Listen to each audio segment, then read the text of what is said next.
আমরা ওই ব্রিজটা ওভারটেক করে চলে আসলাম এই দিক দিয়ে। এইখান দিয়ে তোমরা যেতে পারো মন্দিরে, তবে ওই মন্দিরের মেন রাস্তাটায় কিন্তু বহু পুণ্যার্থী রয়েছে পুজো দেওয়ার জন্য। ওই হচ্ছে মেন মন্দির।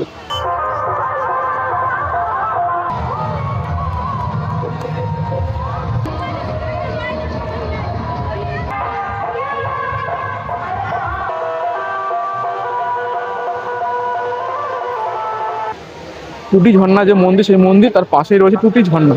ওই সাইডে জল প্রবাহিত হচ্ছে। তো কথিত কথা রয়েছে বাবার মাথায় এখন নাকি গঙ্গার জল সবসময় প্রবাহিত হয়, মানে পরে।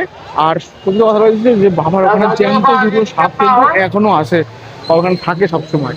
তো এই টুটি ঝর্ণার আপডেটটা কিন্তু অনেকেই পাবে না, কারণ রাঁচিতে আসলে সবাই ওয়াটারফলস দেখে চলে যাও বা একদিনে ট্যুর করে বাড়ি চলে যাও। যারা এক রাত দুদিনে রাঁচি পাত্তাতো ভ্যালি করবে তারা কিন্তু এই টুটি ঝর্ণাটা অবশ্যই দেখে নিও। খুব জাগ্রত মন্দির এবং খুব বিশ্বাসযোগ্য মন্দির। তোমরা আসতে পারো, জায়গাটা খুব ভালো লাগবে, খুব সুন্দর পরিবেশ রয়েছে। যদিও এখন ভিড় বলে আমি তোমাদের সঙ্গে হয়তো পুরোটা দেখাতে পারলাম না, বাকি ডেডিকেট করে সময়টা দেখিয়ে দেবো। ট্রাভেল উইথ আজকের মতো টাটা।